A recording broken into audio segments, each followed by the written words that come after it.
Our names are Rebecca and Josh Tickell. Filmmakers, and our specialty is making films about the environment. In 2010, we made a movie called The Big Fix about an oil spill that happened in Louisiana. While filming that movie, I was exposed to a toxic chemical dispersant. My health suffered considerably, and I had skin rashes and other problems.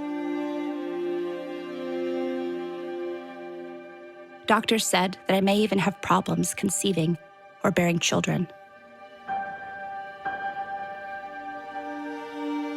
In spite of the warnings, we decided to try to have kids anyway. Even knowing the risks didn't make it any less devastating when I had a miscarriage.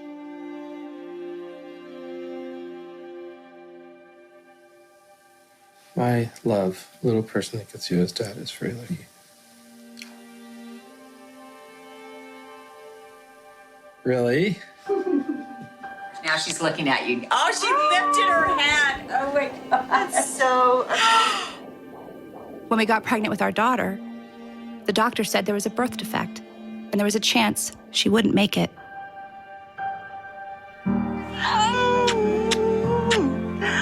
I love you, Athena.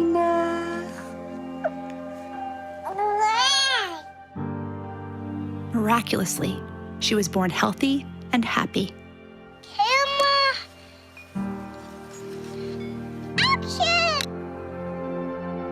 But for 2 years, she had chronic sicknesses. And we were in and out of hospitals almost constantly. So we decided to look at all of our options. And nothing was off the table. Call your doctor if your depression worsens or if you have unusual changes in behavior or thoughts of suicide. Symptoms of a serious allergic reaction may include itching, rash, or difficulty breathing. High blood sugar can lead to coma or death. Other risks of chest pain, shortness of breath, diarrhea, severe stomach pain, or tenderness. The dichotomy between alternative and traditional medicine is a false one. So first off, what we have to talk about is what exactly is CBD. There are some natural doctors out there who literally claim they know everything. So they're telling you about vaccinations, they're telling you about everything that you should do. I think you need to be very cautious as a consumer of healthcare. There are medical doctors out there who offer some of this hocus, I'll call it hocus pocus. Virtual dolphin therapy. It's the most relaxing experience you could ever have. Snake massage therapy. Urine therapy. And the only thing I can do is to drink my own pee. Finally, a friend gave us a copy of the book called Earthing. The premise? By planting your bare feet on the ground, your body will begin to heal itself. Could such a simple thing help our daughter get better?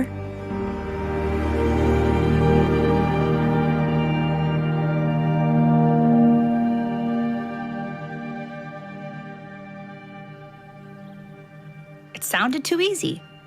We were skeptical. And as it turns out, we weren't the only ones. Please welcome Gwyneth Paltrow. There are a couple of things, and I've written them down here. For instance, tell us about earthing. What is earthing? Oh, okay. It's kind of, they say that we've lost touch with sort of being barefoot in the earth, and that there's some type of electromagnetic thing that we're missing. And that is so true. It's good to take your shoes off and walk in the grass. Okay. I don't know what the we talk about. So we decided to consult the experts. In simple terms, grounding is literally putting your bare feet on the ground.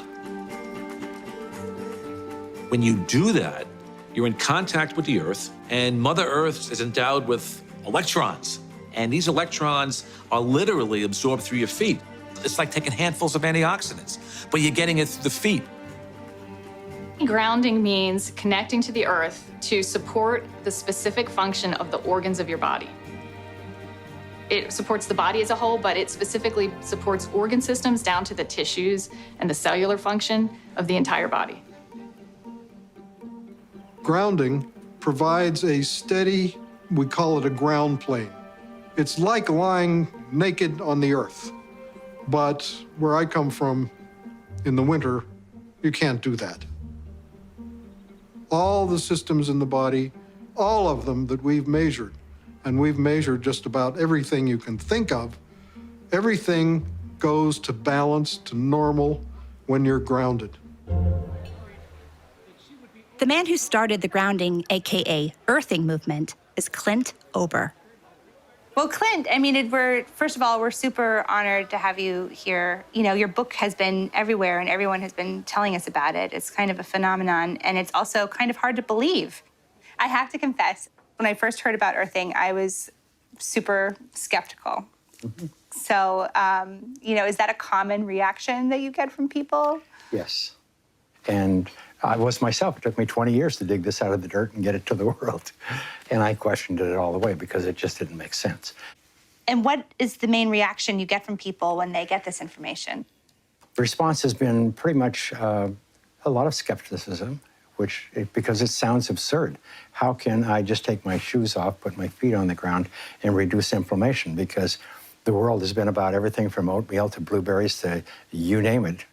It's one of those things you can talk until you're blue in the face, but until you experience it, you're not going to believe it. But once you experience it, then the biggest trouble you have is trying to explain it to somebody else.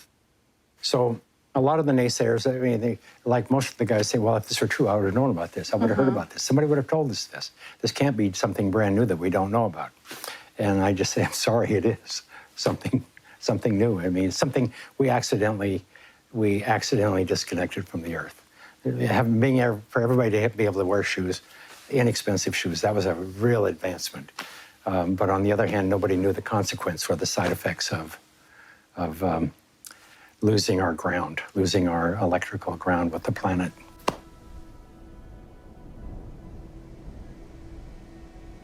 I grew up around Native American people, primarily the Cheyenne and the Crow.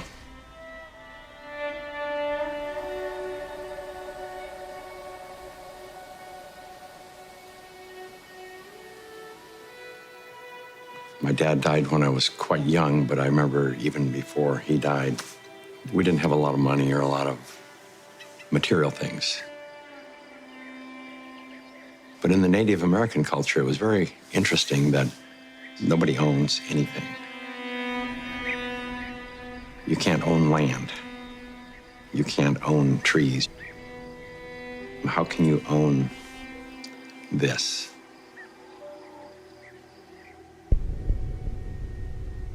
And then there was an event where one of my friends, his sister, a little Indian girl, had, I believe it was scarlet fever. She'd been to the doctors and all that kind of stuff, and she wasn't getting well. And they brought her home, and there was nothing they could do for her, but everybody was real traumatized by it.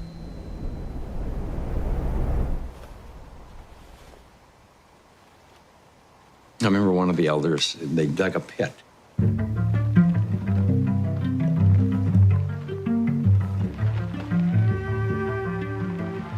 And put a little bit of straw in it, whatever.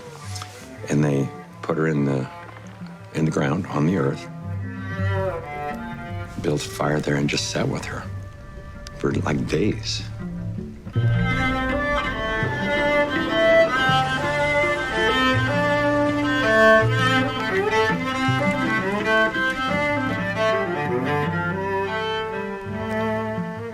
And then next thing we knew, she was up running around. She was okay. It was just awesome. Just totally awesome.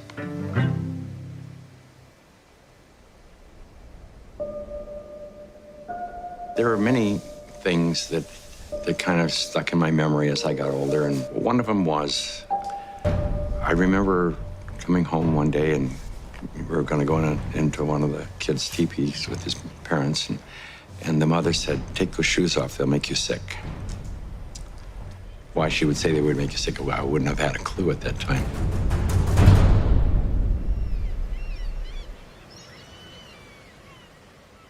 It turns out that today, we Americans don't spend a whole lot of time grounding.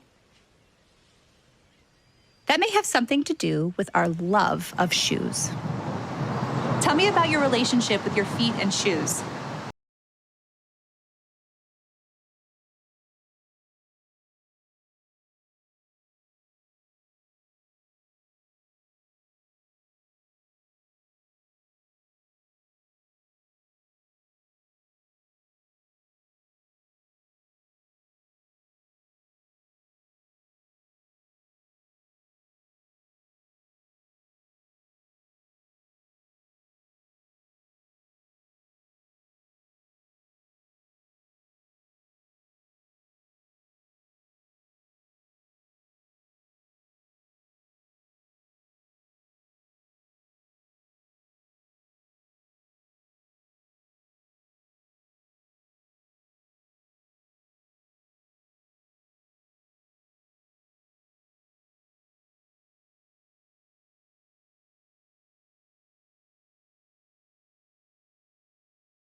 But shoes haven't always been such a big part of our culture.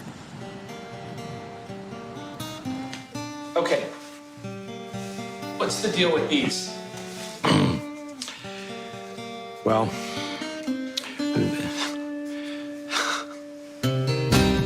America makes synthetic rubber. This kind, one of two principal types, is called Buna S. Mix the chemicals thoroughly and out comes. in 1960, we invented synthetic materials. The first thing we did was we put synthetic soles on the shoes. Come on, boys and girls, and follow me. I'm Swifty Flyer. I just can't be beat in my PF Flyers, the shoes that winners choose.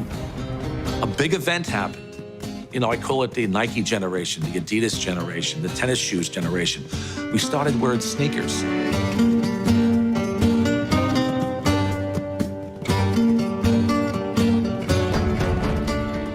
"95% of people walk insulated on the earth." So it's the most common sense thing that we are organisms that live and grow and depend entirely on the earth while we're alive. And yet we have completely isolated ourselves from it. We're so disconnected that it becomes this weird thing if we actually slip our shoes off. You've heard it before, celebrities are just like us. Or are they? Elle Fanning did something the other day that probably a lot of you may not do. The 18-year-old actress landed at LAX airport late one night. Looked pretty comfortable, but it was what she wasn't wearing that was getting people's attention. She walked barefoot throughout the airport. This was the single thing that happened that probably caused the proliferation of inflammation-related health disorders far and above anything else. This is the most destructive invention that man ever made, the synthetic sole shoe. This is so incredible. This is Nobel Prize material. Basically, what we're trying to demonstrate, what we're going to demonstrate here is to show that when you stand barefoot on the earth and you touch the earth, that your body is conductive. And what this is basically a continuity meter. So what I'm going to do is plug it into the earth, like so. And I'm going to put my hand on it, and you can see, or my finger on the back of it, you can see that the light turns green, and that means that I'm grounded. To illustrate this, Sam here is wearing a pair of tennis shoes, and when he puts it on, turns it on, you can see that he's not grounded. But because I am grounded, I am barefoot on the earth, when I touch Sam, he is naturally grounded. From Atlanta, Fulton County. But one objective. December 7th, 19... Like many great discoveries, Clint Ober stumbled onto grounding as a result of an unusual sequence of events. I got involved in the cable industry in the early 60s. I first learned the need to ground cable signals as we were developing the industry. When you run a wire into the house, before you can go into the house, you have to ground the cable. Grounding is to maintain the entire system in a stable electrical environment. I mean, you have miles of wire hanging up there in the air. If there's lightning in the air, it's going to hit the cable. And so what you want to do is create a path to ground for the lightning so that it doesn't enter the house or blow up the TV or create a fire. So any electrical event is maintained at earth potential, automatically equalized with the earth and eliminated, neutralized. Clint had a background in the cable TV industry, and he knew that cables that come to your home with TV programs have to be grounded. If they're not, two things can happen. You get snow on the screen, the picture is terrible, and the other is you get a knock on the door from the Federal Communications Commission because the signal is disturbing aircraft communication. It leaks into the environment. Just as ungrounded signals wreak havoc on radio communications, there's growing concern that because we are not grounded, we absorb tremendous amounts of electromagnetic radiation from our modern devices. EMF stands for electromagnetic field.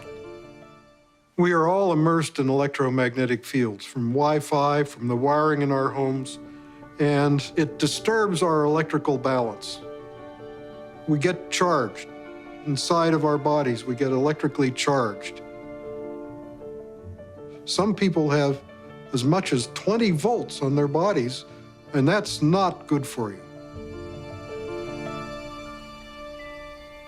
But in our natural state, the Earth has a built-in system to ground our bodies.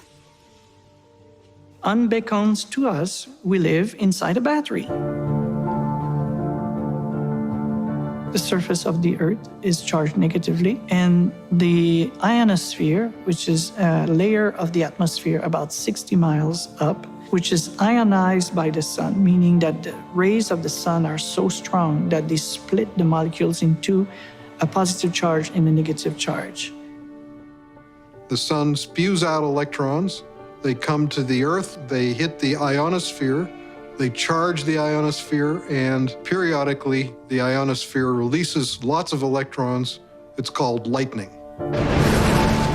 The negative charge are transferred to the surface of the Earth through lightning mainly, and the positive charge stay 60 miles up.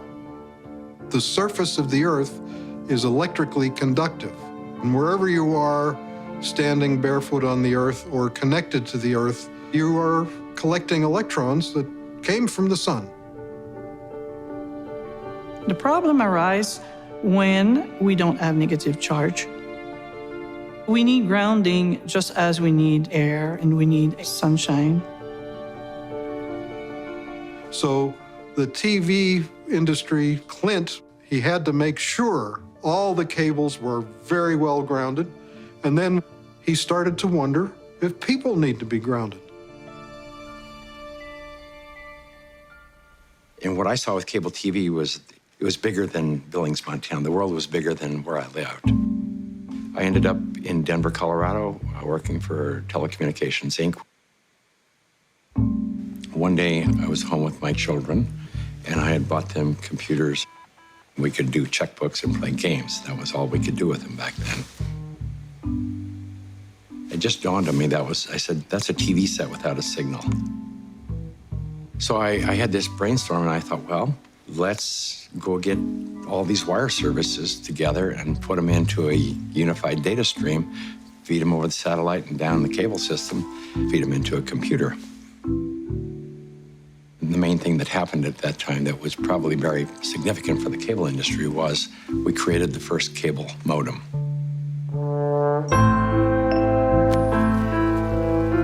It changed the world in a day, in a moment.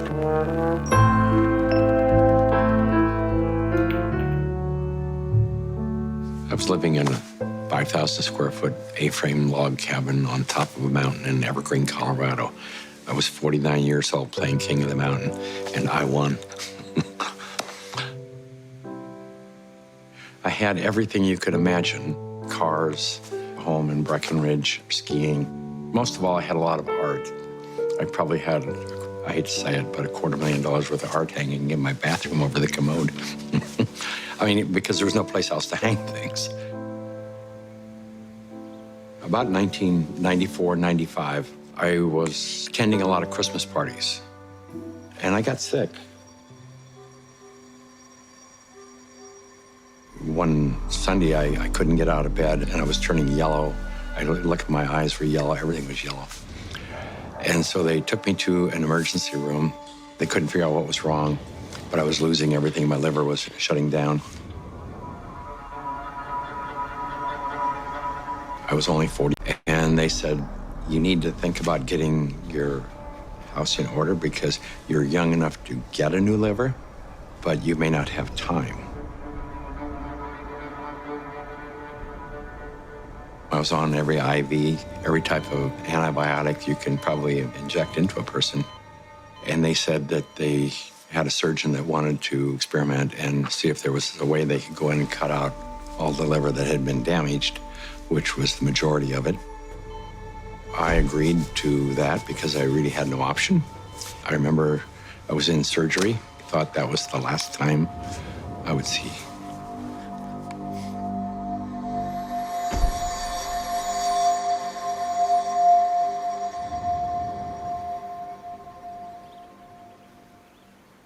And I woke up a few days later in ICU.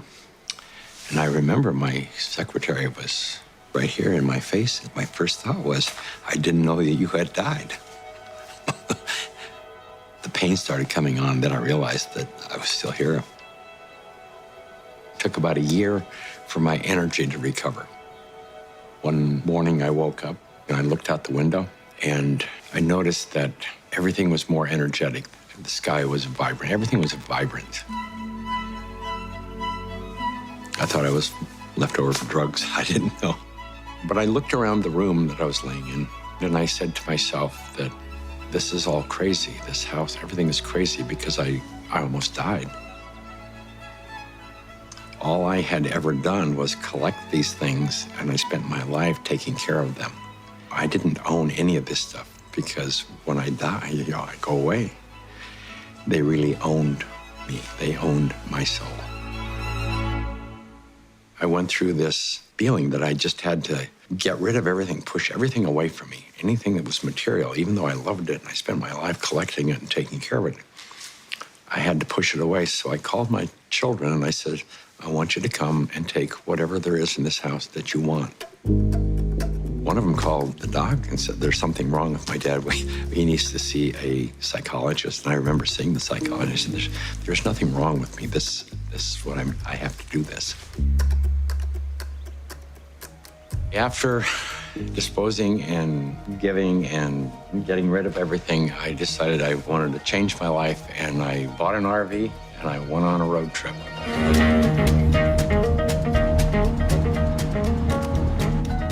And I ended up in Sedona, Arizona. One day I was sitting at a computer and the computer kept crashing. I knew it was static electricity, so I put a piece of tape across my desk and grounded it. Then I realized in that process that the outlet wasn't grounded, so I fixed it so that I could get rid of the static electricity. I didn't think too much about it. I walked outdoors and I sat on a bench. This tour bus pulled up, and it looked like they had just been to one of these outlet malls, and white Nike shoes were on sale. It just dawned on me. I asked the question, I said, I wonder if it's possible that humans are, we're no longer naturally grounded. I wonder if these shoes could be interfering with us.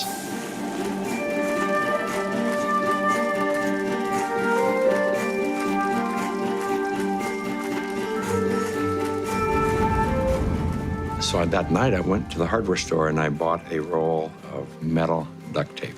And I just taped it across the bed. I threw a wire out the window and it had a ground rod outside. I connected to the ground rod on one side and connected to the metal duct tape that I had laid on the bed. So when I laid down on the duct tape, I was like grounded because it was connected to the earth. I woke up the next morning and I thought, holy cow, there's something going on here, because normally for me to go to sleep, I had to take Advil. So I tried to find out what I could. The internet was hardly anything. This is back in '99. I went down to the University of Arizona and to one of their medical libraries, and there was nothing. And in fact, I even tried to find the cause of chronic pain. The cause of MS was unknown. The cause of arthritis, unknown. They didn't know. Nobody knew. So I thought, well, I'll go out to LA. I'll go to UCLA and ask them. They pretty much laughed me off campus. They said, you expect us to believe that somebody's going to put a nail in the ground, tie a wire around somebody's toe, and it's going to make them sleep better? They said, get out of here. Go away. You're nuts. So I ended up having to put together my own study. I found an anesthesiologist in San Diego. And he says, I don't think there's anything to what you're doing. There's got to be an anomaly here. But I'll entertain you. He says, I will prove that you're wrong. And we grounded 60 people, and the reports that came in were unbelievable. TMJ disappeared, PMS disappeared, inflammation reduced, pain. Everybody slept better.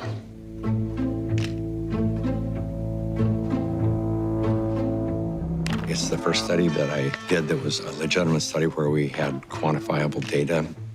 When they saw the study, everybody said, well, this is really pretty interesting. And we ended up attracting scientists, physicists. Like any important discovery, nobody was interested. They thought he was crazy. Now there are a lot of scientists who are interested. Researchers, MDs, MD PhDs, PhDs like me. I'm very interested in biological questions. Earthing brings up some really profound biological questions. While these grounding studies were positive, what was grounding actually doing inside the human body? The answer may surprise you. Stephen Sinatra, who was a cardiologist from back east, was attending a convention, and we sat down with Stephen and told him the story of what I was doing. He said, well, if you're affecting pain, he says, you need to be researching inflammation. You don't have arthritis, you don't have cancer, you don't have all these health disorders. What you have is chronic inflammation. To me at the time, inflammation was you sprain an ankle and it balloons up and gets red and sore and it's inflamed. And he says, no, he says, inflammation is different than that. We have so much inflammation in the body, and it comes out in illnesses. We go to a doctor with all these complaints, but a lot of it is silent inflammation, including my specialty, heart disease. Heart disease is an inflammatory process. So how do we reduce inflammation? The most abundant protein in the body is collagen. It's the building block of our tissues. And we have gazillions of collagen molecules in our bodies. They are all embedded in a gel. This gel has a huge surface area, and it absorbs electrons. and releases them when you have an injury. Inflammation is produced by neutrophils, which is a white blood cell. You have an injury, you have a damaged cell. And so these white blood cells come over and they encapsulate the damaged cell and they release reactive oxygen species, which rip electrons from the damaged cell, and that destroys the damaged cell. White blood cells release free radicals at the injury site. They chew up any pathogens, bacteria, or dead cells. They clear the area. It's called the repair field. It's the place that needs to be repaired. Without earthing, some of the free radicals that are released into the repair field leak into the surrounding tissue. If there's not enough free electrons there to reduce the remaining radicals, they're going to steal an electron from a healthy cell and in the process damage it. Then the message goes out to the immune system and another neutrophil does the same thing, eliminates that cell, and then you end up with a chain reaction. And this can create chronic inflammation, silent inflammation. You may not even know it's there, and it continues for years. If inflammation is the cause of all these health disorders, then I know that not enough grounding is the cause of inflammation, because if the body is grounded, you can't have inflammation. The initial grounding studies showed promise, but there was still a big question. Was grounding really achieving these results in the human body, or was it something else? A placebo effect of some kind? I am Senior Research Medical Scientist at North American Science Associates. I spent about 10 years working in the environmental area, 5 of those at the Environmental Protection Agency.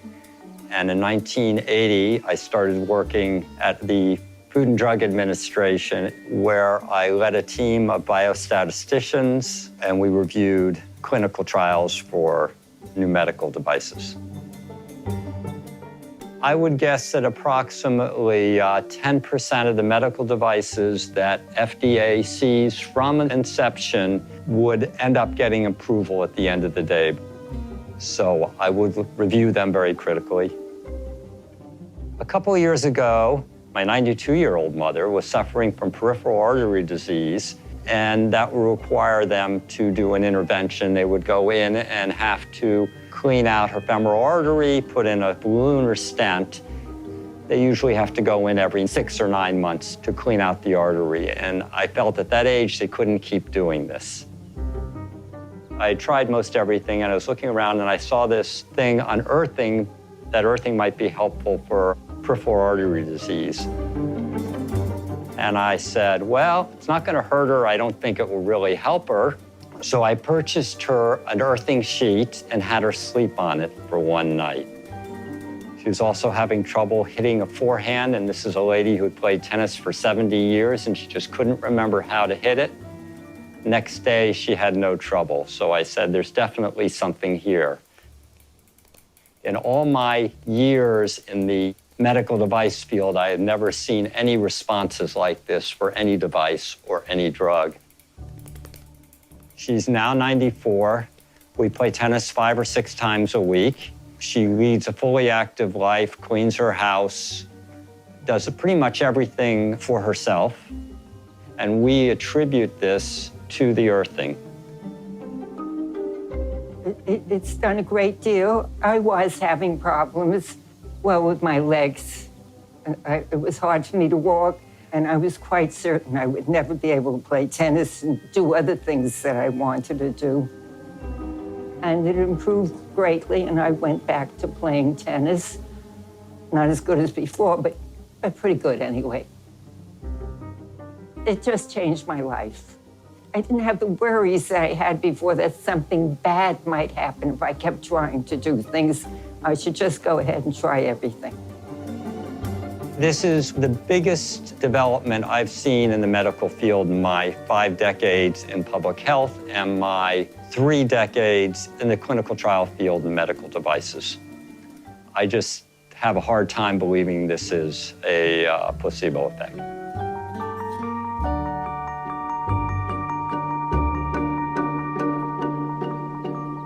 You need electrons for energy.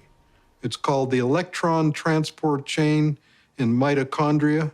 It generates adenosine triphosphate, or ATP. It's the energy molecule in the body. I tell athletes that before an event, stand 15 minutes in your bare feet on the grass, and you will charge up your electron stores. And should you fall down, and athletes fall down, you will not have inflammation at all. Now, Matt, what are we going to be doing today? You want to just give a little overview? Well, you guys look a little pale and maybe lack of energy. So we're going to try to get some natural earth energy here. If you could think about the last time you were barefoot, like in nature, it probably wasn't very recently, you know? Can you walk us through it? What is the, let's earth. Yeah, What is my first step? Take the shoes off, take the shoes off. Here, Okay. let's roll up the pants a little bit just to get a better look, Okay. you know? So try to do it for about 15 minutes though. Okay. 15 minutes a day. Would you play barefoot? Ooh, good question. Oh, that's tough. 3 and 2.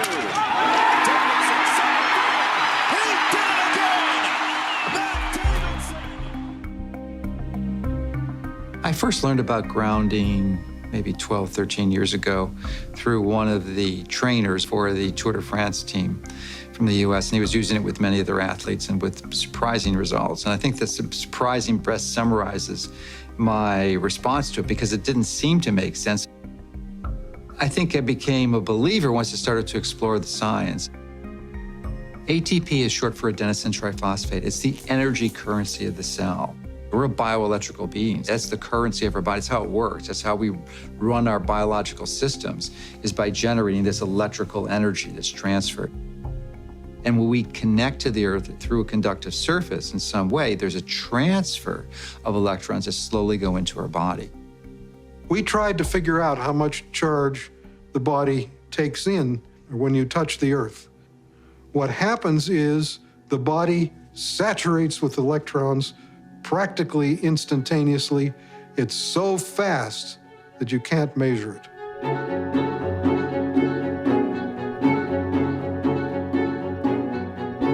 So electrons from the earth enter the body right away, and they coat the red blood cells so that the cells repel each other. And then they can't clump, and the blood viscosity goes down.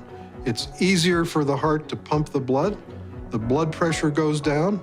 All kinds of cardiovascular issues, they go away.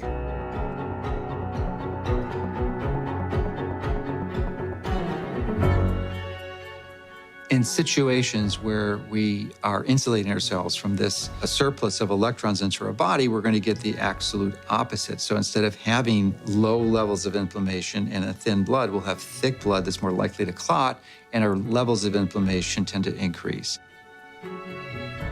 And I'm just thinking on the way here, I was thinking about how maybe the thinning of the blood is the reason that all the physiological systems go into balance.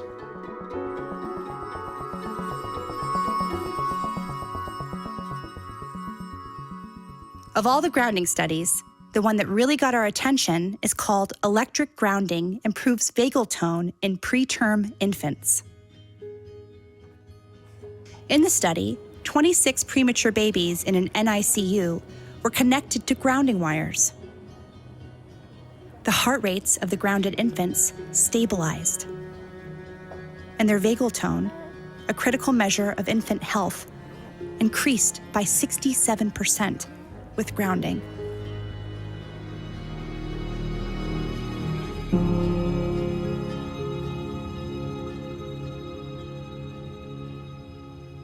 So there are two things. There are the electrons from the earth, and there's the electrical rhythms of the earth. And that's very important for setting our biological clocks. You and Oprah have a great relationship. You've done stuff together for a while. Well, a long time ago, I suggested to her that if she married me, she could be Oprah Chopra.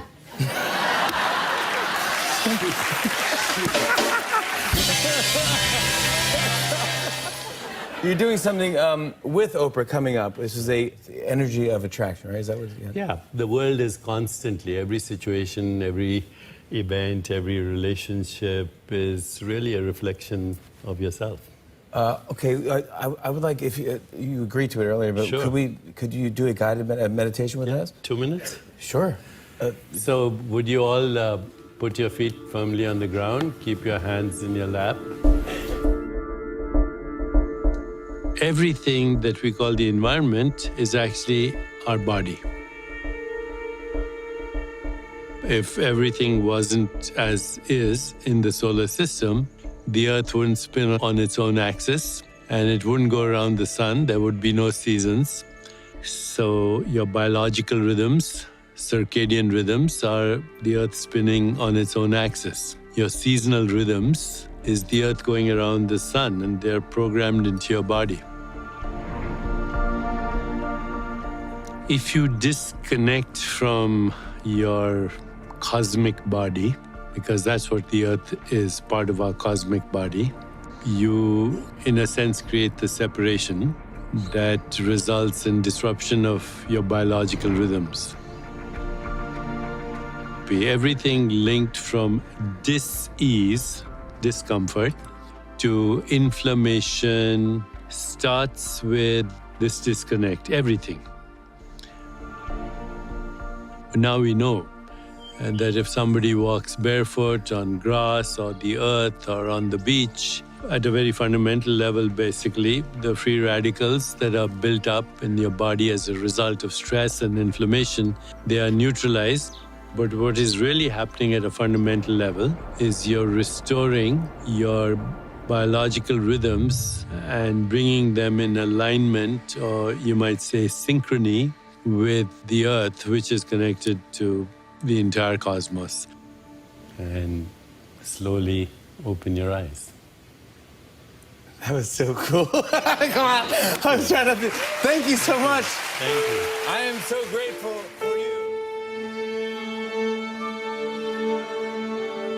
The analogy would be a good orchestra. If they're all playing by themselves, what you hear is noise. But if there's a conductor, there's a kind of a coherence, entanglement of these frequencies, you hear music. So there's a cosmic symphony that is playing itself out in your body right this moment. Maybe you can't hear the tune, but you're dancing to it anyway. If you take a microscope and you look at a piece of wood and you go down, down, down, all of a sudden, there's nothing there. There's molecules, but they're not even connected. What's holding them together? What's the force that's holding everything together? Electromagnetism. Our body is electrical. This is all electronic equipment. The heart, the lungs, the brain. I mean, this is electrical equipment. It's all electrical. Everything is electrical.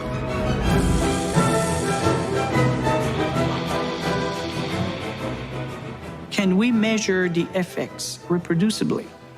The answer to that is yes. We now have 20 studies. There's 21 published studies in the medical literature on earthing and grounding, and this is peer-reviewed stuff. In simple terms, what earthing does is literally it quenches the fires of inflammation. And if inflammation is the source of all root illnesses, including Alzheimer's disease, cancer, heart disease, diabetes, I mean, the list goes on and on. If you can impact inflammation and, squelch it, kill it, stop it, we're going to be healthier beings. I didn't know anything about grounding. I had never heard of it at all, but I became a new mom, and I had my first child, and she had colic, and she cried and cried and cried. First thing I did, being a physician myself, was take her to the pediatrician, and remember distinctly leaving that pediatrician's office with a knot in my stomach, because the first thing they told me is, it's a baby, let him cry. Literally the only time I noticed that she wasn't in pain, and the only time I could soothe her, was when I was outside and I was barefoot and I had her in my arms. And every time we were outside, she relaxed. I noticed if I did use a stroller or if she was in a car, she was still in pain and uncomfortable. This is not placebo effect. Like, she had no idea if I was wearing shoes or not. She doesn't know that. I'm holding her either way. And I just slowly started realizing this child can only take a nap and feel comfort as if she was on my skin, held skin to skin, and I was barefoot. She'd be dead asleep, and if I stepped in the house and took both my feet off the ground, she would wake back up and the pain response would come back. And I didn't know what it was called, and I didn't at that time feel comfortable thinking about using it in my conventional medical practice, but I just knew that this is what I'm gonna do to help my child. I was working with a mentor of mine, and she recommended that I ground my energy. I didn't know what she meant by ground yourself, so the first thing I did was go home and look it up on the internet, and through doing a search about grounding, I found Clint Ober's work and the book about earthing, and I realized that it's a real thing and a real healing modality with tons of medical literature behind it. The light switch went on, and I thought, we're doing things completely backwards here. A typical day for a child is completely ungrounded. Most children wake up sleeping on a bed that was not grounded in a house or a building or on a floor that was insulated from the earth. And then they go immediately into a classroom that's insulated. And even on recess, in the recess period, they go outside and are literally fenced in and are paved with asphalt. And then they have after-school activities, which are either indoors or if they're outdoors, they are literally required to wear protective gear. And even if they're exercising for 2 hours after school, 100% disconnected from the earth. And then they go home and they go inside and they eat dinner and they do homework all hours of the night, and then they pass out in an ungrounded bed. So that's a 24-hour period of time completely ungrounded, and that goes on day after day after day.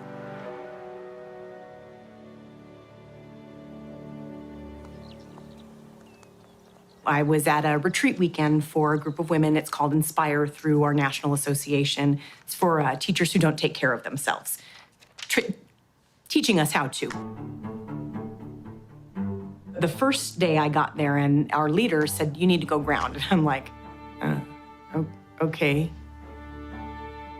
They grounded us. And within that half hour, there was no need for medication, and I had been taking 2 Motrin every 4 hours for almost 3 weeks. The district that I am in already actually has, with Clint, a school that has a grounding classroom. One of the reasons that the other teacher pushed so hard to get this room, she had a group of students that had significant behavior issues, and they would rip their shoes off and go running out of the room, and they would all over campus looking for them. They would always find them in the planters by the trees. But I had one teacher tell me in a special ed class that they had runners. And what a runner is a kid who just runs out of the classroom and they take off and everybody has to go find where the student is. I realized that these kids who are the runners, they're running out to the far back corner of the school campus, and it's the only place that has grass, and they're sitting down on the grass. And so I went back and I talked to my special education director, and I said, can we try this? Can we try this with some of our students with autism? I brought it into my room, and I have a student with autism, very severe autism. He's completely nonverbal. And, you know, it's a good day when I can get this child to sit for 10 seconds. I pulled my mat out, I cleaned it off, and I took his socks and shoes off, put his little feet on it. That boy sat for 7 minutes straight and played with me. He sat for 7 minutes straight. So I took that back to my boss, and that is something that our school district is looking into, is getting more schools with classrooms that have grounding in them. I've heard stories from teachers in classes where their students are grounded that they have half the level of referrals for discipline. Some students who were in tears because they were experiencing success when before they were experiencing failure with their behavior and discipline. I've heard stories from teachers with autistic children who have been grounded, where they have less of what they call the meltdowns. And the meltdowns are less frequent and shorter, and they come back into the classroom and they're learning more than they had learned prior to the grounding. How much of it is that they're just so out of control in their mind, and there's so many things that they, and These kids, our campus is concrete. There's no place. Even when they're in PE, they've got tennis shoes on. There's no place for them to be grounded. It's amazing what happens, not just with the teacher at the front of the class, but what can happen with a student sitting in the class. And just think if every single student and every single teacher and every single classroom and every single school across this whole world was grounded. It turns out there's a reason kids love to put their feet on the ground. And these guys claim to know why. Hey, my name is Finian. I'm Lauren. And my name is Ryland. And we're Kiss the Ground. And our mission is to inspire participation in global regeneration, starting with soil. We evolved very connected to the soil, with our feet in the soil, our hands in the soil. And what this means when you're connecting with it is just starting to be discovered. You know, there are papers and things in science that are just very recent coming out telling us that actually touching soil is helping to make your immune system stronger. You can feel it. When you're working in that regenerative relationship with nature, it feels different, it changes lives. And one of the biggest sources of suffering in life is the experience of being disconnected. And disconnected from what? Nature. And the basis of nature is our soil. The coolest thing about connecting to soil and the planet is it really makes you happy. It feels good. And now we have science that shows that it's a cure for depression.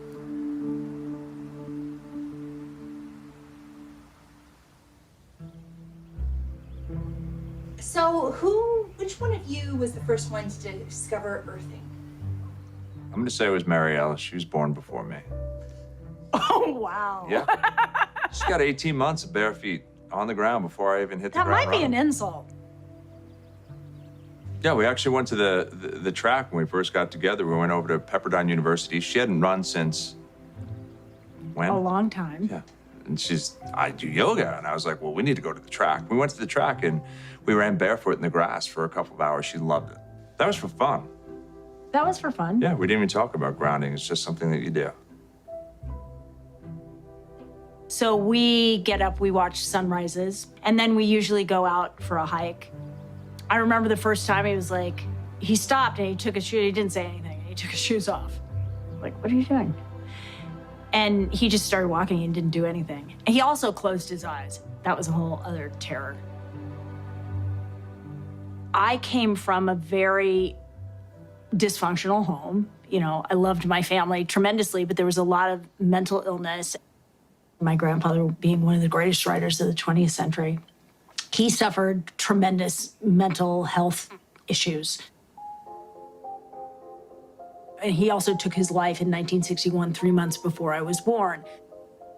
I lost a great-grandfather, 2 great-grandfathers, another great-uncle, an uncle, a cousin, and my own sister took her life. This house was filled with people that were tremendously tortured. A lot of yelling, there was a lot of drinking, there was a lot of self-medication, there was a lot of craziness that was happening. To sort of survive was, for me, getting out in nature. Just anytime I could be outside. And I'd find myself lying on the grass or lying in a field or lying in a meadow. That would make me feel better. And then it wasn't until I met Bobby that I realized that what I was instinctually doing actually was a very real way to address all kinds of inflammation. Inflammation isn't just physical. There is neuroinflammation. That's brain inflammation. Brain inflammation causes depression, causes all kinds of serious problems. This is a much bigger thing than just walking barefoot on the ground. This is helping, well, especially me, helping me have a way more balanced life. My grandfather, you think of great artists, some of the greatest writing that they do comes from when they were at some beautiful and specific place, and their description of it. That comes from an understanding, from a connection to it. To know that there are solutions, and there's solutions in nature. And one of the biggest solutions is that connection to nature. And people forget that first. It's sad because it is so accessible and it is so real to know that a grounded me, Marielle, or a grounded you, or anybody else is different than the one who's not connected. And that's what grounding does. It pulls you into you, to who you are. You know, I think it's always the same thing. It's the thing that your mom said when you were a kid. Go outside and play. Go outside and get some fresh air. By the way, a lot of grounding from this guy. 19 years old. Look at the feet.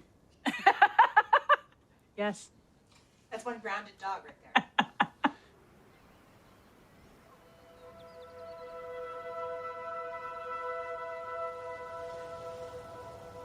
I first heard about grounding, I want to say about 7 years ago. It immediately changed my mindset to appreciating the ground. And then the history that we used to all be on the ground and sleep on the ground and wear shoes that were connected to the ground, not plasticized and disconnecting. And I thought, okay, this makes actually so much sense. How have I not been able to put that together before? I mean, I've always loved nature. I grew up in nature. But the idea of actually putting my feet on the ground without shoes, it felt always good, but I didn't really connect that it actually could be good for my body. Because I know we're all electrical beings. So we're constantly being bombarded with everything sort of artificial and overstimulating. And I feel really sensitive to that. If I'm working, you know, long hours and have this electrical mic strapped on, acting and just being around everything so electrical, it starts to just exhaust me. And I think we all get so overstimulated by all the electrification around us. And I don't think it's doing us any good. Big girl. Our bodies are constantly being bombarded by everything electrical in our lives. And for me, I've learned that in order to recalibrate my body, I just need to put my feet on the ground barefoot, and it just sort of equalizes. And I also think it's like when you get intentional with putting your feet on the ground, you immediately still yourself, and you're able to just, again, reconnect back to nature, to the simplicity of Mother Earth, of this great, huge planet, because you're appreciating what's under your feet. It's a whole like symbiotic relationship that we've disconnected from in such big ways. I mean, that just the simple act of putting your feet on the ground can give you so much, and so much balance in your body and so much healing. It's like we're sucking the life energy through our feet, up our bodies, into from our mama. So bad. I can't, that's really embarrassing. It's hard because it's so easy and it's so simple. People are like, really, you're making a big deal of that? Intuitively, it 100% resonates. And I'm raising my daughter this way, where I want her to be barefoot outside as much as she can. My husband likes being barefoot. That's great. I don't have to convince him to like take his shoes off. Animals always barefoot, and I know just bringing them outside makes them happy. So I'm just gonna keep doing that, whether people want to make fun of me or not. Whatever you believe in, when you're out in nature, it feels bigger than you, and it feels like you have reverence for what we have here.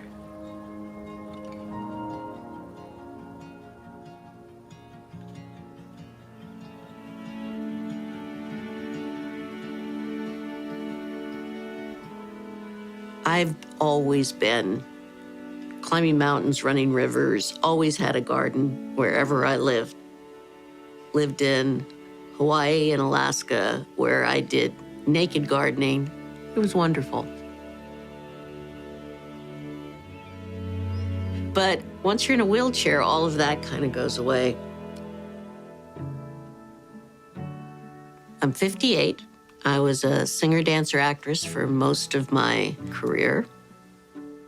But then at age 36, I woke up paralyzed one day from this rare disease called transverse myelitis. It affects maybe 1 in about 2 million people. And when it first happened to me, they didn't know what it was. And eventually they've come to realize it has to do with inflammation, and it's an immune dysfunction, you know, your body attacking itself.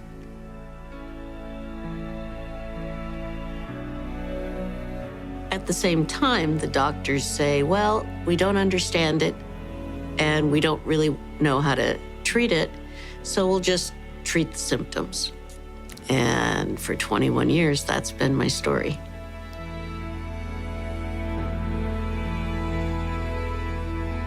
My niece actually sent me a grounding kit about 3 years ago. She knew that I couldn't physically in touch with the earth anymore, and she heard about this, and she thought it'd be the perfect thing for me. So I received it, and my first impression was, okay, this makes no sense to me at all, but I don't want to hurt my niece's feelings, so I put it on the end of the bed and plugged it into the socket as per my instructions.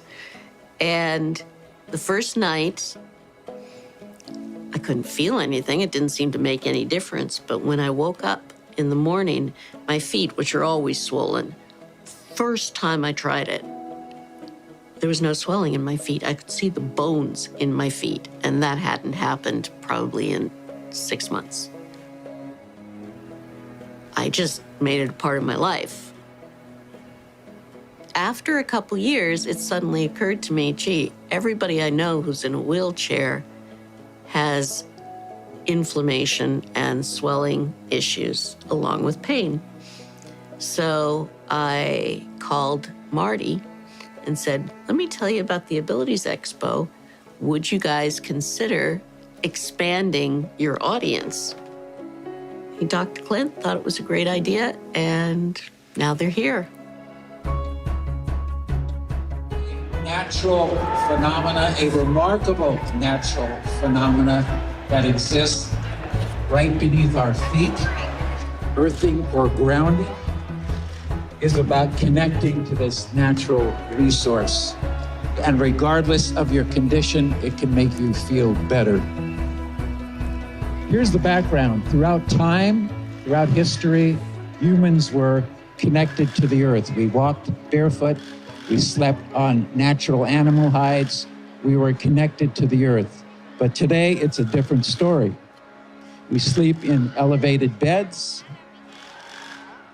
We wear synthetic-soled shoes.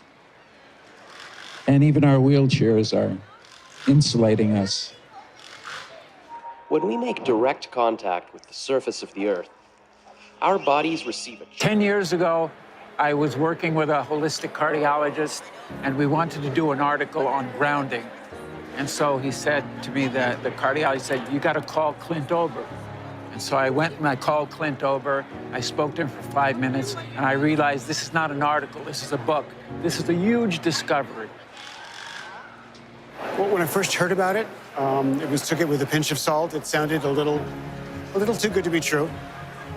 Having now experienced several friends and people on our team who have used grounding, the skepticism is pretty much gone.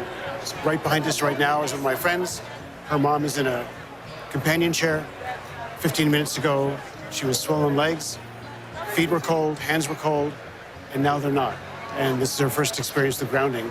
That's 15 minutes of real life demonstration. So I'm pretty much a convert. I am 39 years old, trying to take pride in that. I was diagnosed with MS 14 years ago. The first time I heard about grounding, I thought, get real. This seems crazy. My friend patched me up, and I sat there, and we all just talked for about 45 minutes. I found myself smiling, and that wasn't something that I did. You know, I just didn't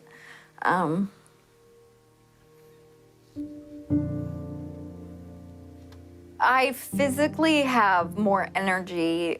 I don't have the fatigue. I feel like I really can accomplish things. I can brush my teeth now without holding onto the counter. My balance is better. I just feel, sounds silly, but I feel more grounded. I feel like my feet are really like hanging onto the ground and I'm there, and I do it every night. I sleep on a pad and I patch up my hands and sleep with a grounding blanket, and I just really am obsessive because I'm noticing. I just finally look forward to tomorrow. For the most part, it's been sleep. You know, she's been able to get through the night without having to get up like, 6 times to go to the bathroom or anything like that. Her spasticity's gotten a ton better. She used to have like restless legs all night, and that doesn't really happen anymore. It's been huge. It's been a big difference for her. I want everybody to try this. I don't want anybody to not experience this. Anybody who has pain, anybody who can't sleep that well, anybody who gets depressed, I mean, these are all things that have been completely lifted out of my life. I used to feel like a burden, a real burden to my husband, to my family, and I don't feel like a burden anymore. I feel good, and I feel like things are gonna get better. It's my miracle.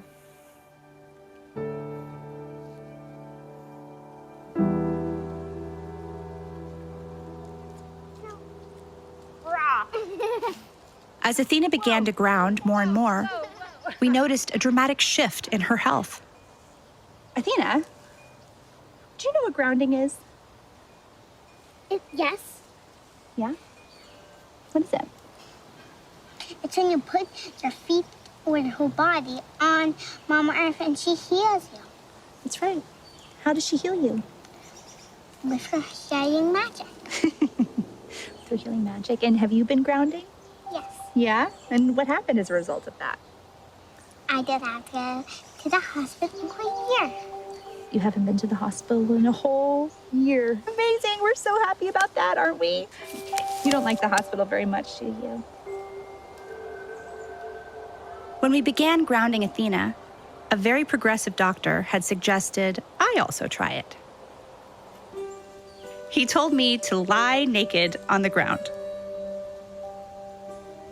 It sounded ridiculous. But I did it anyway.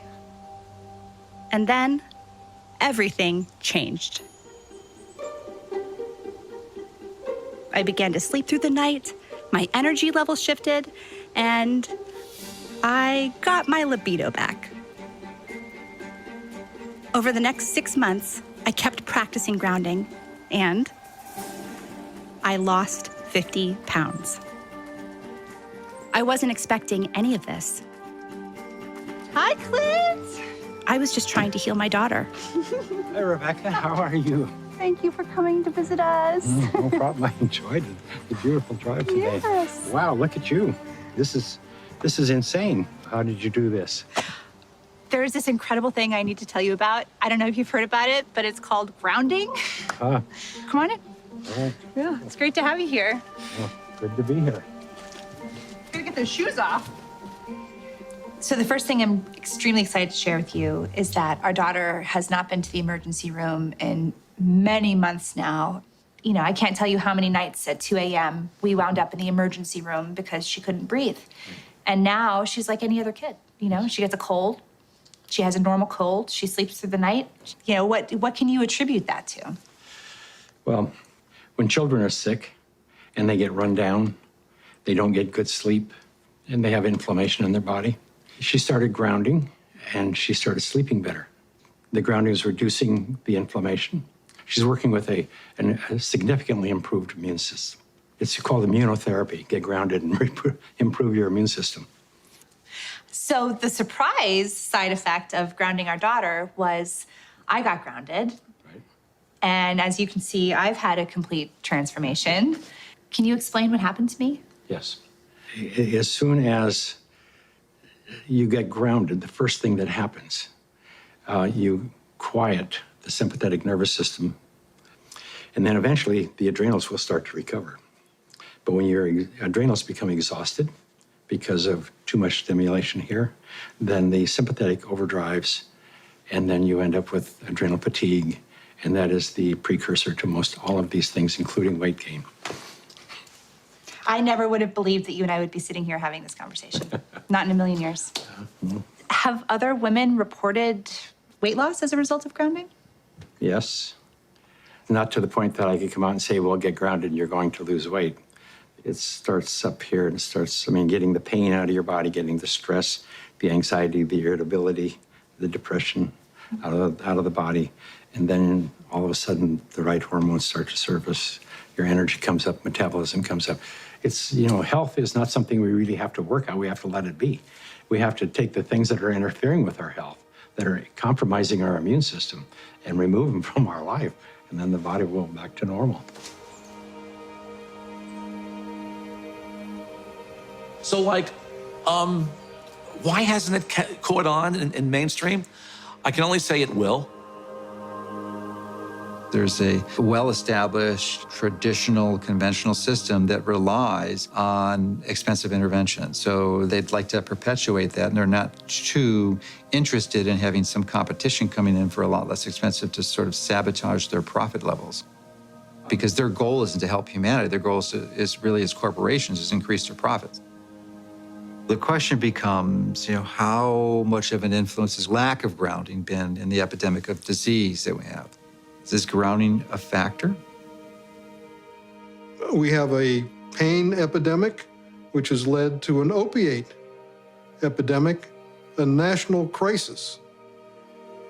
So given the worldwide discomfort, unhealth, diseases, all of them are benefited by earthing. There's a resistance to integrating novel thoughts. And many times, new ideas aren't implemented until the people who hold the counter opinion die. There are lots of people who don't want this to happen. I don't know why people critique it to death. I don't know why they do that. What the skeptics need to do is try it out. The good thing about grounding is that you don't need a doctor to tell you to do it. You do not need a physician to recommend it to you. You can try this anytime. It is your birthright because you live on the earth. I ground every day. Hey, I want to be connected to the earth as much as I can. I would say about 95% of the day I am grounded because I believe it's just a no-brainer. Go outdoors, take your shoes off, stand barefoot on the earth, or sit on the earth, put your feet and your hands on the earth, and you will instantly notice the pain and inflammation begin to drain from your body. I got my life back is probably the most common refrain that I hear. Thank you, I got my life back. I got my life back.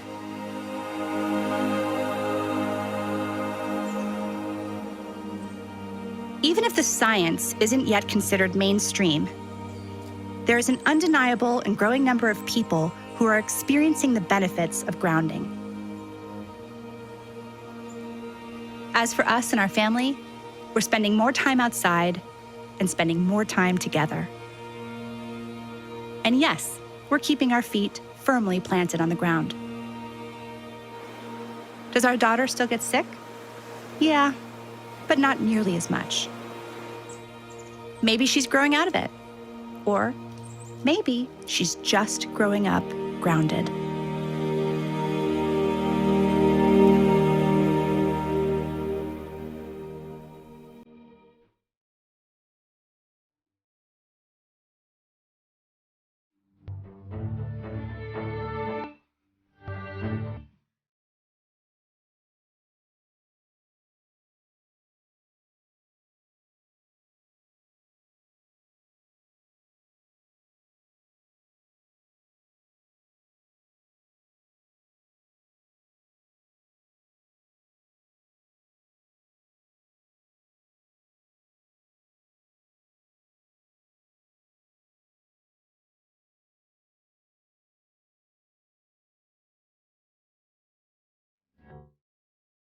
Wow.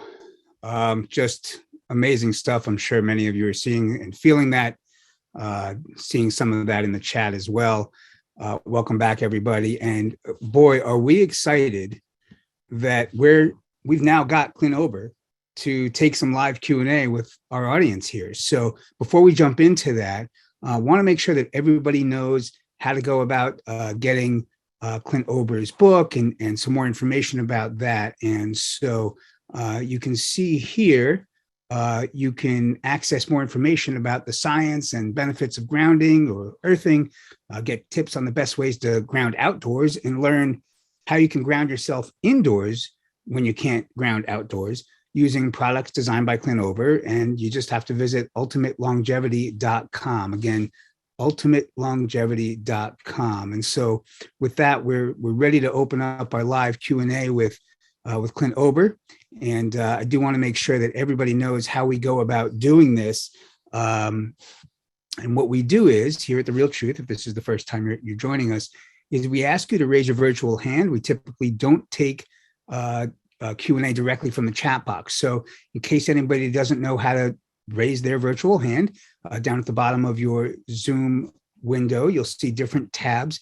And one of those tabs is a reactions tab. So you'll click on your reactions tab.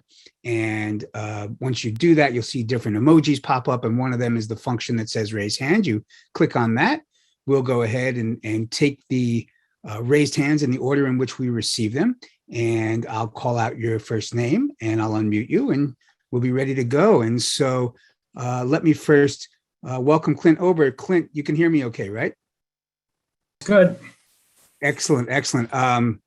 Wow, what a real privilege to have you here. And thank you so much for being here live for this Q&A. Seeing that movie was phenomenal. Really, really amazing. So with that, if you're set, we'll go ahead and start taking our first question. Sure, I'm ready. Excellent, thank you so much. And so the first question is coming in from Stephanie. Oh, Stephanie, I just totally messed up, Stephanie. I'm so sorry. I meant to unmute you and I lowered your hand. If you can just raise your hand again for me real quick, Stephanie. And we'll get right there. You are. Thank you. Okay. Hi, Stephanie. I'm so sorry about that. Welcome. Hi, Clint. Thank you so much for being here. I just found out about grounding from my naturopath this year, and I started trying it out. Tremendous results almost immediately.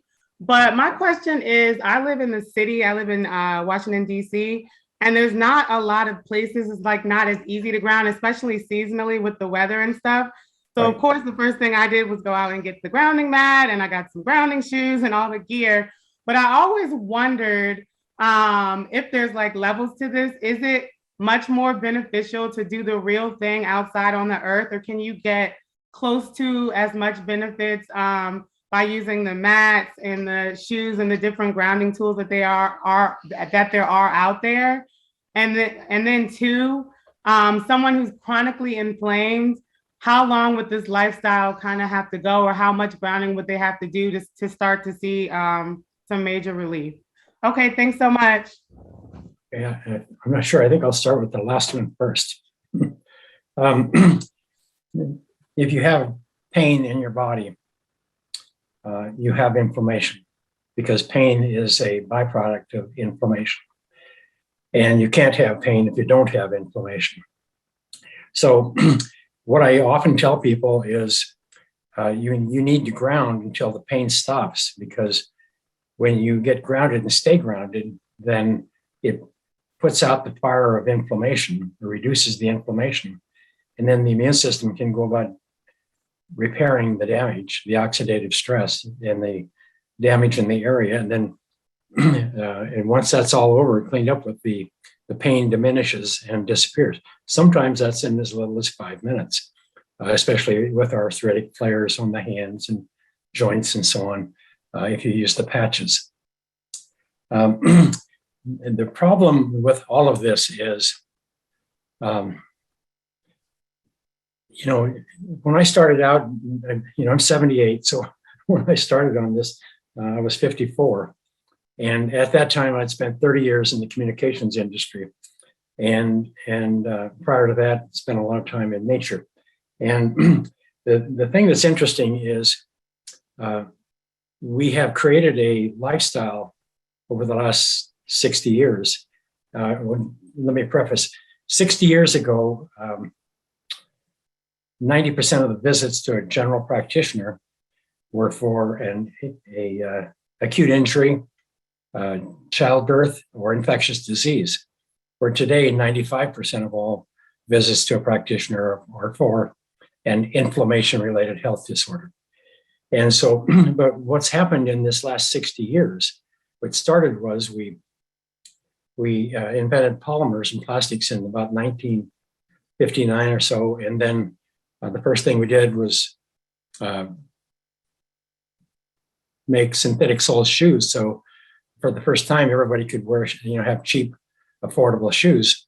You could wear them in the rain, it didn't matter, whatever. And where leather shoes, you had to protect them, take care of them because they were very expensive.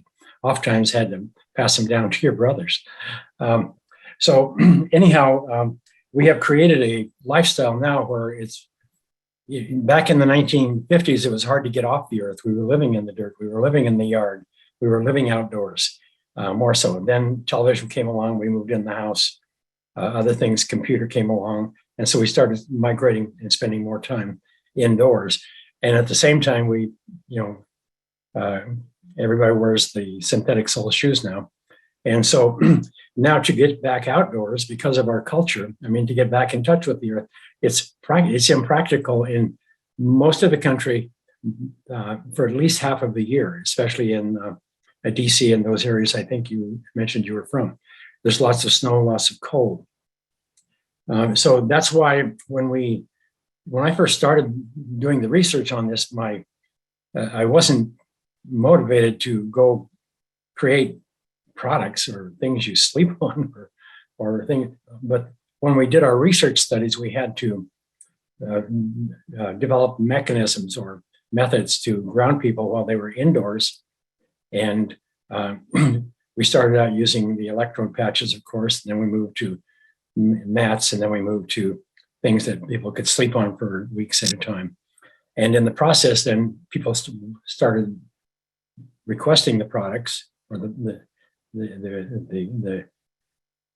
ground planes is what we used to call them, and the researchers, the subjects, and then their relatives, because it was simple. They had benefit, and it was something they could share, and it was really beneficial. But so anyhow, to answer your question, it's really a challenge. We created the bed, the mat that you sleep on, because we figured it would be the easiest thing for people to incorporate into their lives, because you don't have to do anything extra. You put it on your bed one time, and then every night you come home, lay down and go to sleep just like you do normally. So there's no extra effort or no extra activity, or don't have to do anything extra, and you get lots of benefits. So, and then the other products, the little mat was more for, you could sit on it, stand on it, use it wherever. I hope I'm on track here a little bit. But anyhow, the products are essential if you have inflammation-related health disorders and you can't get outdoors.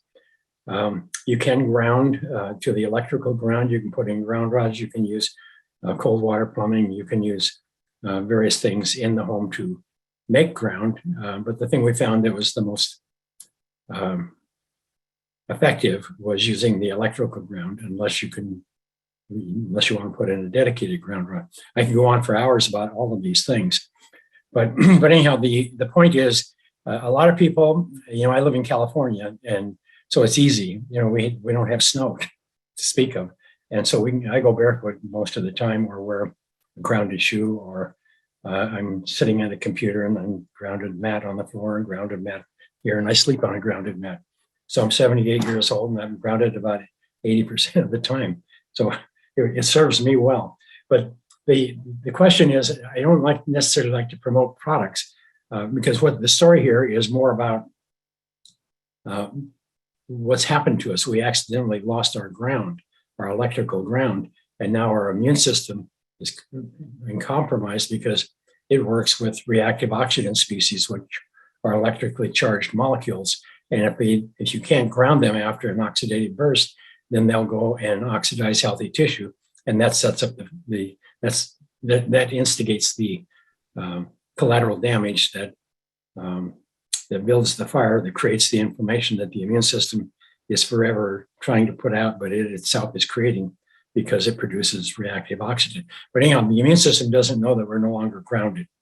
And when our bodies are grounded, we are flooded. Our bodies are flooded with free electrons. So you can't have inflammation when you're grounded. And I'll answer that one more later.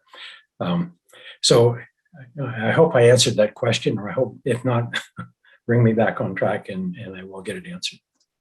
Very, very, very helpful, Clint. Thank you very much. And actually, we'll move on now to our next question, which is going to come in. I'm going to unmute Monty. Hi, Monty. Hi, from Ontario again. Our first son who had a cerebral palsy, well, he died 2 years ago. We met a lady in an airport who told us once that we should place our son under the soil up to his neck. Was there any merit to that? And what do you think about mud packing? I don't know anything about mud packing other than when we were kids and we would get stung by a bee. We would create a mud pack and put it on the bee sting or the mosquito bite, and it seemed to help. Yeah, our son being placed in this. She told us to place our son in the soil. Yeah. I'm having a little hard time understanding your language. Yeah, Monty, there was a little break up there. If you could just say that one more time. You were saying something about your son in the soil? Oh, we lost Monty. Hang on, let me unmute Monty. Can you hear me? We can hear you now, yes. Yes. Yeah, our first son, he's now deceased though. He had cerebral palsy. So we were told by a lady to place him in the soil up to his neck Yes. on occasions, apparently. Was there any merit in placing him in the soil? And what kind of beneficial effect could that have had on his body?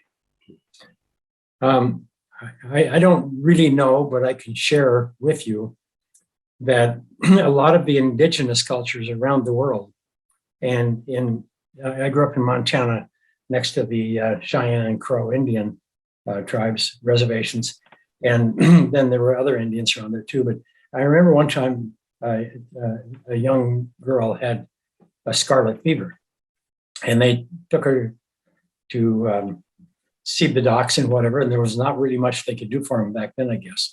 Anyhow, they took her home, and one of the elders dug a pit, maybe 6, 8 inches in the ground. I don't know, because I was much younger then. Size is different now.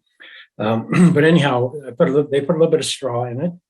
And so she was laying, they put her in her and put a blanket over the top of her. And then they took turns sitting by a fire outside, and they sat with her for about 3 or 4 days. And finally she broke fever or whatever and recovered and got up and started walking around and went back to normal. But this is not new, and this is not a unique incident. This is very common, especially through South America and a lot of cultures, was if they have chronic pain or chronic degenerative health issues, they bury them in the earth, and what it does, it floods the body with free electrons. You are negative.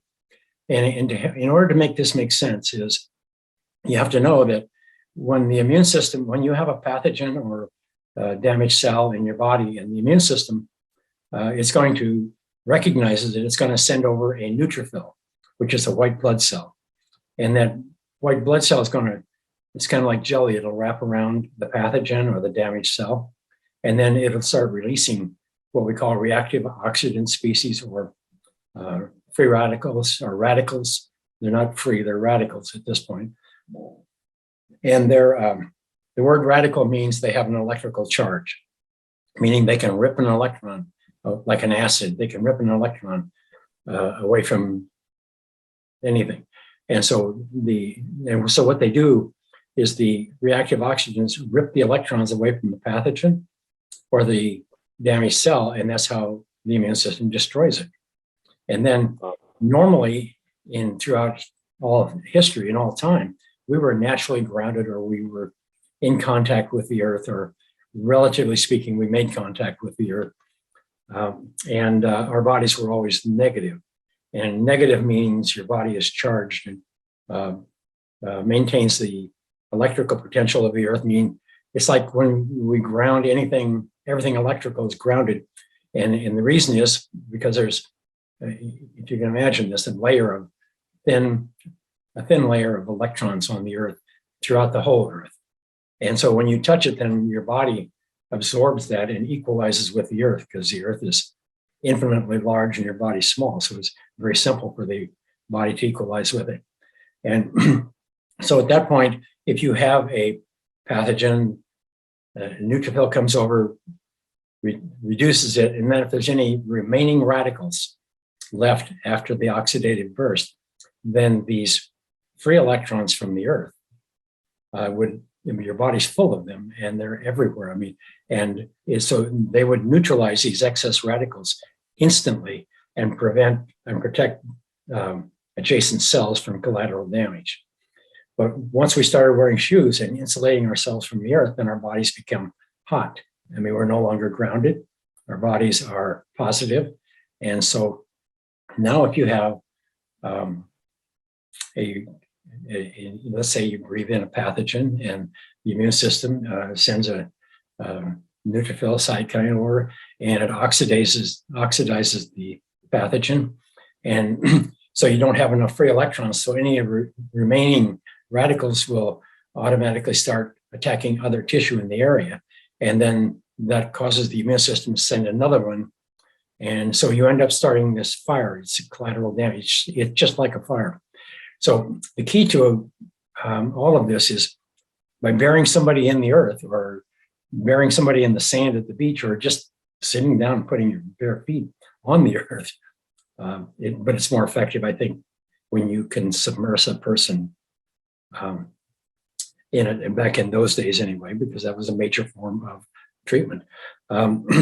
So that's what that's all about. So if this would be definitely a value to reduce inflammation and prevent inflammation in the body. Now, if there's other issues going on, you see, it all comes back to the premise that I've come to learn with grounding after 25 years of doing this research is, health is your most natural state. And if you don't have health, then something is interfering with your immune system's ability to maintain health. And to validate that, if you look at the animal kingdom, the coyote, the wolf, the dogs, all the large animals, the small animals, whatever, they don't have any of the modern inflammation-related health disorders that humans do. On the other hand, they don't manifest cancer, cardiovascular disease, osteoporosis, any of these things.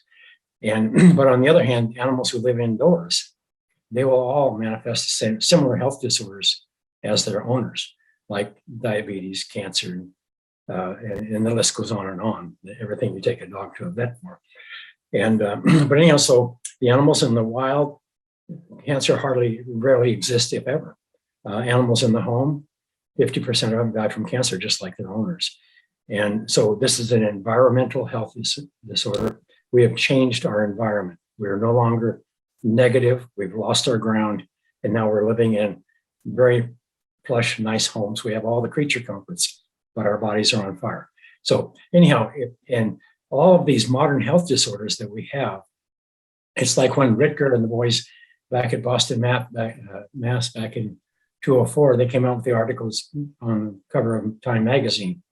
And they said, you don't have cancer, you don't have cardiovascular disease, you don't have all of these problems that you're treating. What you have is chronic inflammation.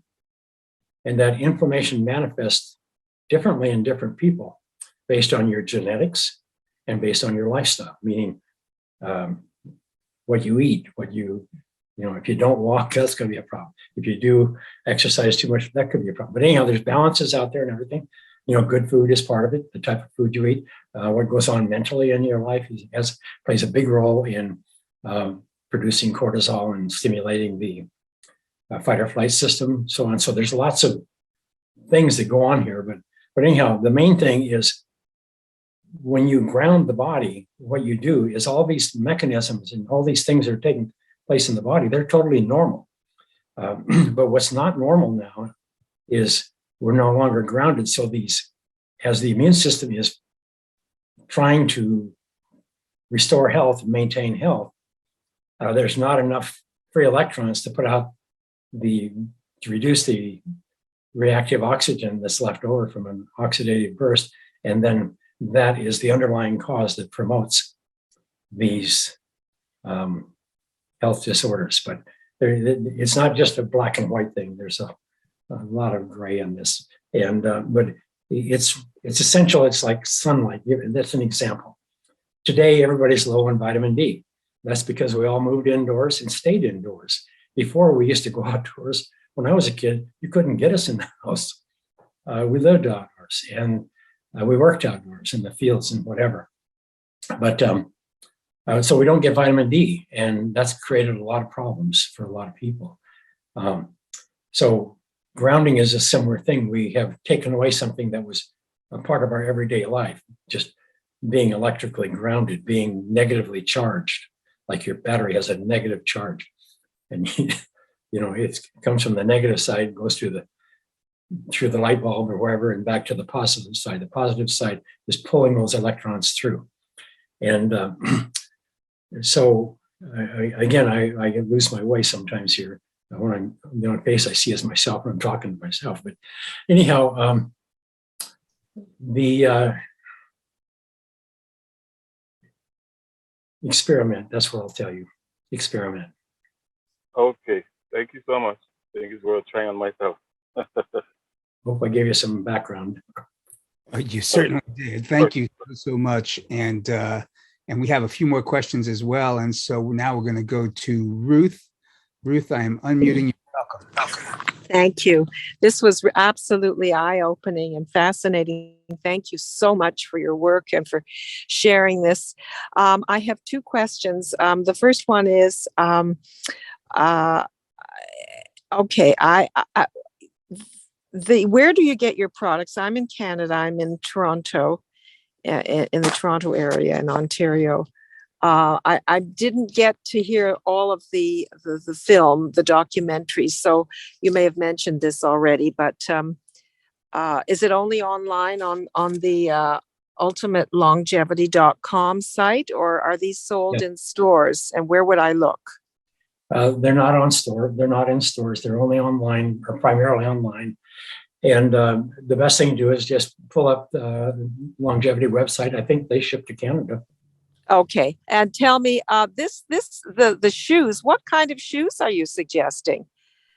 You said special kinds of mats to sit on, and what is it, like a yoga mat, or what kind of a mat is it? Well, for indoor. Yeah, the indoor mats there's one that's 12 inches by 36 inches or 30 inches. That one you can sit on, put your feet on, put it on the floor, put your feet on it, put it on your desk, put your hands on it. You can actually put it in your bed and sleep on it. And so we call it a universal type mat. And so it's just a thin mat that has a little bit of foam backing, but the top part of it is carbon. And it's when you connect it to a ground cord and then connect the ground cord to the ground, then it's conductive, meaning that the electrons will flow up the ground wire and then up the ground cord and then into and flood the surface, the conductive surface of these mats. There's 3 or 4 different sizes, I think, and or more. But anyhow, so they're conductive. They're what we're doing is replicating the earth in your bed or in your home. This is called a ground plane. So if you can imagine a 1 foot by 3 foot piece of earth, you go outdoors, grab it and bring it indoors, except it's got to be connected to the earth. But we're replicating standing or sitting or lying barefoot on the earth when you lay on a pad, because the pads are equalized with the earth, meaning the negative free electrons that They migrate up into the pad. Then when you lay on it or touch it or hold your feet on it, then your body absorbs those free electrons and equalizes with the pad, which is equalized with the earth. And as long as you do that, stay there, then you can't have inflammation because these free electrons will automatically migrate into the body rapidly and reduce inflammation and pain in the body. Now, you got to remember that when I say that, a lot of people are going to have flaring arthritis or lupus or MS, and they're going to put a patch on, and they're going to get significant relief in 5-10 minutes. People who have are flaring arthritis and things that have been going for a long time. It's like, I'll use a better example, one that I'm more familiar with right now is MS. If you take a person who has MS and they come in and they're holding their hand because otherwise they don't have control of the muscles. And so they're in a lot of pain, a lot of stress. But anyhow, you can put an electrode patch right in, a ground patch in the palm of their hand, and you can sit there for 5 minutes and the pain will come way down. And I can honestly, because I've been doing this for 25 years, I can honestly say, you no longer have MS. Because what was causing the MS was you had a shortage of electrons in your body, and the neutrophils were oxidizing the myelin sheath and exposing the nerve. And that's what MS is. So as soon as I ground you, then your body is flooded with free electrons and it stops the fire. But there's pain and damage that has been done. So there's two kinds of pain. One is that hot burning Vicodin pain. That's inflammatory pain. That dull, subtle pain when you've had damage for a long time. That means protect me, don't leave me alone. But it's not that hot burning. So what you do is when you put out the oxidative or the hot burning pain, then the immune system can redirect its efforts from trying to clean up the damage that's being continuously created by the remaining radicals. So once you stop that process, ground the body, put that fire out, then the immune system can go about cleaning up the damage that was created by the oxidative stress. So what I'm saying, some people are going to get instant relief. It's a miracle. Some people, you're going to get significant relief with the inflammation, but the healing process is going to take some time. The body, just like breaking a bone, it takes a little bit of time. But that's how the mats are used. And the mats, the main mat that everybody buys is the mat you sleep on, and you can put it on your mattress, over your mattress pad, and then just put a sheet over the top of it and lay down and go to sleep. And then the electrons are going to migrate into your body all night long. Because during sleep is when your body heals and restores and repairs itself. So that's when you want to put the fire out. You don't want any inflammation in your body during sleep. And that's kind of why we went that direction. And so anyhow, the best thing to do is go to the site and look at the different mats and items that are there. And then it's really an experimental, depending on what's going on with yourself or members of your family. It's best to start. One person starts.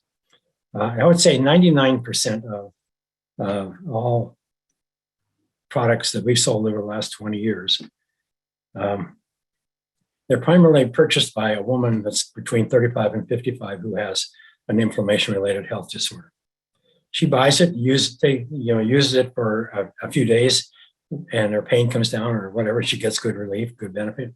The first thing she does is sends it to her mother who needs it, or gives it to her mother, one or the other, who needs it worse than she does in her mind. And then she'll buy another one, use it for a while, give it to her sister or girlfriend. And then she buys another one. And because it's something she trusts that she can give to help people cope with their issues, because it's really a challenge to understand all of this, because grounding is not something we all are familiar with. It's not in our language. Grounding a child is, put them back, bring them back to reality, ground them, get them back to normal. That's all we're doing here, but we're doing it electrically.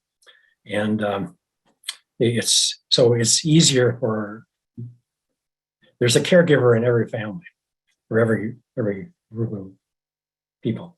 And she's the one who slips us under the sheet at night. You don't even know it's there because she knows it'll help you.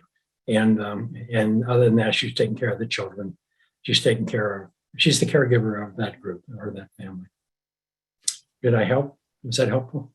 That was tremendously helpful. And I mean, you used the word miracle, like what you said about folks with MS, that is miraculous. Yeah, it is. We have just a few minutes left for our Q&A session, and we're going to bring in now Ainsley. Let's go ahead and unmute you. Hi, Ainsley. Hi, Ainsley from Trinidad. Question I have to ask. In your, you said 20 years of grounding, in our world, is there a particular country, place that you did research on that promotes the best grounding? Like, for example, I know you might say the beach because we're near water and X, Y, and Z, but is there a particular country that you, in your research, like let's say Puerto Rico or let's say Costa Rica, wins in grounding? Well, what happens is all of the resort areas or the tourist areas, most of them are by beaches, and people go there and they take their shoes off and they get grounded. They don't even know, they just know they feel better. And a lot of people with certain types of issues, they'll go, because they're on meds, like when they're living in New York, that they go to Miami and spend some time there on the beach and whatever, and all of a sudden they have symptoms that indicate they're being over-medicated. So they reduce the meds. Then when they come back to New York, they have to increase the meds back, because in Miami they were barefoot, and in New York they're wearing, high-styled shoes. So it's, and there's no country that I was trying to think. There's no country that is unique. It's the beaches, wherever they are, and the warm weather, where people are free from routine. They're on vacation or they're tourists or whatever. No, I don't know how to answer that question, other than go to, wherever there's a beach. Thanks for that. We appreciate that. And looks like we have time to bring in Janet. Janet, I'm unmuting you. Okay. Hi, Janet. Hi, how are you? I just had a question for you. It looks, I have fibromyalgia actually, so I'm hoping that this would be helpful for that. If I were to buy a product, like what would be the product you suggest? Like, would it be the sleeping mat or the mat on the floor?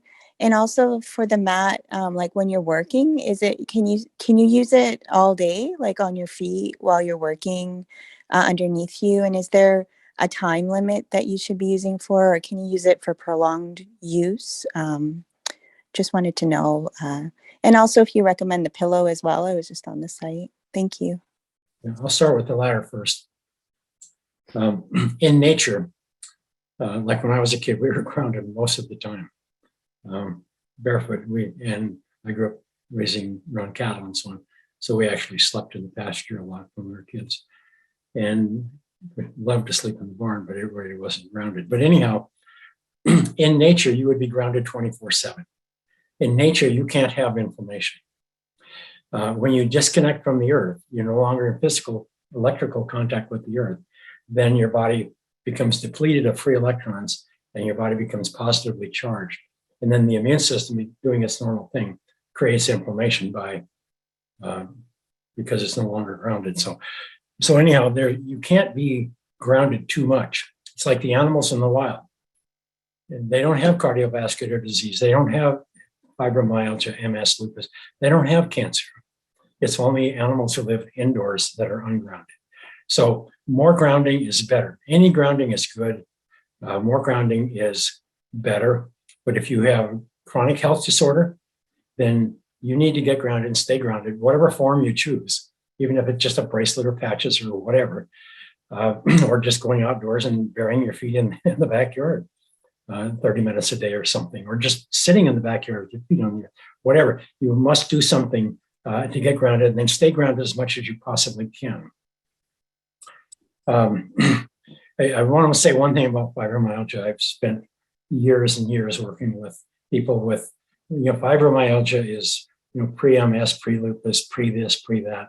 And basically what happens is most people that I have visited with over the years who have this family of challenges is something happened in their life where there was a great loss. It could have been a family member died. It could have been loss of a mate, or it could have been loss of a job, or it could have been whatever, or relationships and so on. But anyhow, but what happens is they go into a fight or flight state, meaning the body, you have elevated sympathetic nervous system or elevated cortisol, and the cortisol, builds up in the body, and then your adrenals, which kind of dampen the cortisol as time, goes to maintain, health or stability.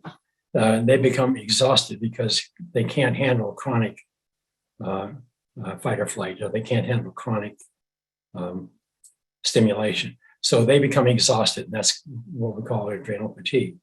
And then adrenal fatigue, then sets up, anxiety, irritability, and then oftentimes depression, whatever. But anyhow, so it's the cortisol loop.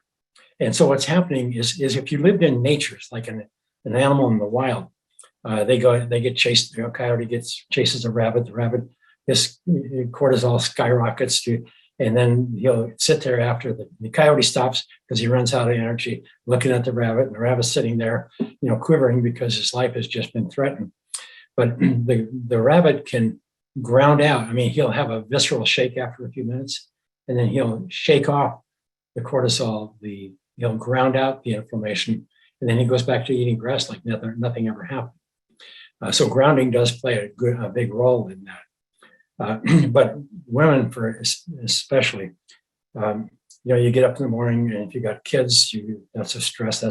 I call them, everything's a coyote in your life, because you got to take care of the kids and the husband. You got to fix meals, do whatever. You got to go to work. You have to, do all these things, put up with the finances, pay the bills, whatever. You open the mailbox, out jumps a bunch of coyotes. And so they stimulate a fight or flight response, and so it elevates cortisol. So this chronic little jumps in cortisol all day long are going to exhaust your adrenals, and then they're going to, fibromyalgia comes in that right after that. And so I hope this rings true and is worth saying to you. I don't know you enough, and I don't know about your case, but anyhow, so the main thing that you need to do, grounding is going to help stop that cycle, get rid of that inflammation, so you don't get the chronic anxiety and the irritability and ongoing into inflammation, full-blown inflammation. But you're very sympathetic, you're very sensitive because your adrenals are exhausted. And so you need to learn as much as you can about your adrenals and reducing stress in your life and restoring your adrenals, and get grounded at the same time. Grounding is going to put the fire out, it's going to reduce the pain, but you are going to be a little more sensitive than other people about it because your adrenals are exhausted. I don't know if I'm accurate here, but in this particular situation, but grounding is essential for anybody who's living in a chronically elevated sympathetic state, or who has a lot of stress in their life. You've got to ground that stress out. You can't do anything else other than just come home at night, go outdoors, take your shoes off, put your feet on the earth, and drain it away like the coyote, like the rabbit. And if there's snow, then shovel some of the snow out of the way. Your feet won't warm up. You just put them on cold concrete; they'll warm up in a few minutes. I can't explain it in this short of time, but find a way to ground yourself under any circumstances. This is important. This is like sunshine. It's nature. It's part of who we are. Grounding maintains the electrical stability of the immune system, meaning it prevents chaos. It prevents autoimmune disorder. It prevents inflammation. It prevents fire. So anyhow, I could go all day, so you have to shut me off when you want. I'll tell you what, I'm sorry to do it here because I would just love to keep hearing more and more. And the truth is we are ready to bring in our next lecture of the day. And okay. Clint Ober, I personally don't know how to thank you enough for this. I can't wait to share this with my closest family and friends. And I'm certain so many of our audience members feel the same way. You've changed countless lives. You've done more of it here today. And we thank you. I want to say, I'm not the only person that wants to thank you, I'm certain. So we're going to unmute our entire audience. And everybody, what do you want to say to Clint Ober? Thank you. It's a lot, guys.